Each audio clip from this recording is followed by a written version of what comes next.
Polling సరళి తెలుసుకుందాం. మా ప్రతినిధి కుమారస్వామి మనకు అప్డేట్స్ ని అందిస్తారు. కుమారస్వామి,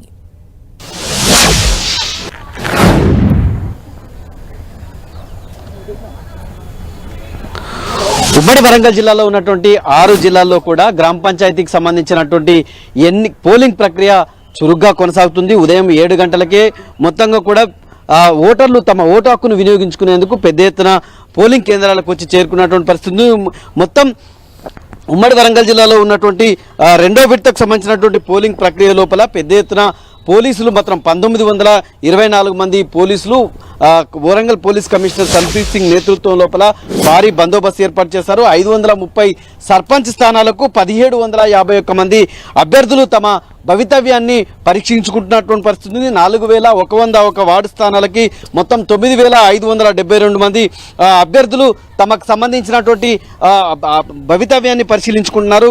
మొత్తం పోలింగ్ సంబంధించినటువంటి సరళి లోపల బిఎన్ఎస్ 163కి సంబంధించినటువంటి సెక్షన్ అమలవుతుంది. 100 మీటర్లు సరిగ్గా పోలింగ్ కేంద్రానికి 100 మీటర్ల దూరం లోపల ఎక్కడికక్కడికి కూడా ఎవరిని కూడా రాకుండా వివిధ రాజకీయ పార్టీలు బలపరిచినటువంటి అభ్యర్థులకు సంబంధించినటువంటి ఏజెంట్లు కావచ్చు, వాళ్ళందరినీ కూడా ఎవరిని అనుమతించేటువంటి సిచ్యువేషన్ లేదు. గుంపులుగా ఉన్న వాళ్ళందరినీ కూడా పూర్తిగా కట్టడి చేశారు. ఇక పోలింగ్ కేంద్రంలోకి ఖచ్చితంగా ఎలక్షన్ కమిషన్ నిర్దేశించినటువంటి ఐడి కార్డు ఏదైతే ఉందో ఆ ఐడి కార్డు ఉన్న వాళ్ళని మాత్రమే ఓటు హక్కు వినియోగించుకునేటువంటి సిచ్యువేషన్ మనకు కనిపిస్తుంది. ప్రస్తుతం మనం వరంగల్ జిల్లాలో ఉన్నటువంటి చెన్నారావుపేట మండల కేంద్రంలో ఉన్నటువంటి గ్రామ పంచాయతీకి సంబంధించినటువంటి పోలింగ్ సరళిని పరిశీలించేటువంటి కార్యక్రమంలో ఇక్కడ ఈ పోలింగ్ కేంద్రానికి సంబంధించినటువంటి సిచ్యువేషన్ మొత్తం ఉదయం నుంచే కూడా పెద్ద ఎత్తున మొత్తం ఇక్కడ ఉన్నటువంటి ఎవరైతే ఓటర్లు ఉన్నారో ఓటర్లు పెద్ద ఎత్తున పోలింగ్ కేంద్రానికి వచ్చి తమ ఓటు హక్కు వినియోగించుకున్నారో ఒకసారి అంటే ఇక్కడ రిటర్నింగ్ ఆఫీసర్ ఉన్నారు, చెప్పండి సార్, ఈ పోలింగ్ కేంద్రంలో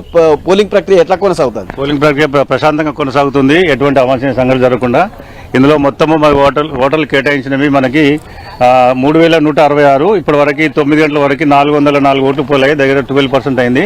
కొద్దిగా మందకోడిగా ఒక 9, 11, 10, 11, 12 వార్డులలో కొద్దిగా మందకోడిగా సాగుతుంది. మిగతా అంతా కూడా చురుగ్గానే సాగుతుంది, ఎటువంటి ఇబ్బంది లేదు. పోలీసు సిబ్బంది కానీ అందరూ కూడా ఎన్నికల సిబ్బంది గారు కూడా డిప్లాయ్ చేశారు, చాలా సక్రమంగానే జరుగుతున్నాయి. ఓటర్లు ఓటు హక్కు వినియోగించుకునేందుకు కొంత వృద్ధులు ఉన్నారు, అక్కడ ఉన్నటువంటి పేషెంట్స్ ఉన్నారు, వాళ్ళకి ఎట్లాంటి ఏర్పాటు చేశారు సార్ ఓటు హక్కు వినియోగించుకోవడానికి?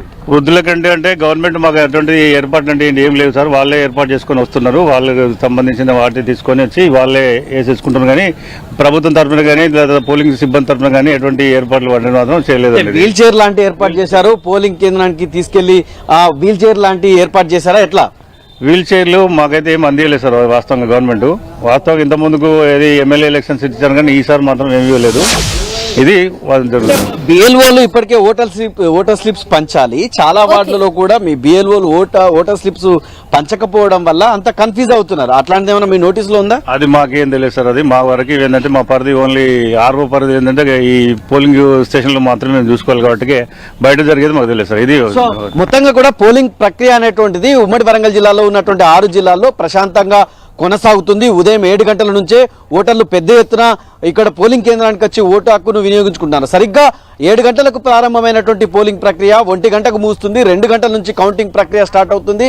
వార్డు స్థానాలకు సంబంధించినటువంటి ఫలితాల ప్రకటన తర్వాత సర్పంచ్కి సంబంధించినటువంటి స్థానాన్ని ఓట్ల లెక్కింపు కొనసాగుతుంది. ఆ తర్వాత ఉప సర్పంచ్కి సంబంధించినటువంటి ప్రక్రియను కూడా ఎన్నిక ప్రక్రియను కూడా కొనసాగిస్తారు. మొత్తం మీద ఉమ్మడి వరంగల్ జిల్లాలో ఇప్పటి వరకు ప్రశాంతంగా పోలింగ్ ప్రక్రియ కొనసాగుతుంది. Thank you Kumaraswamy.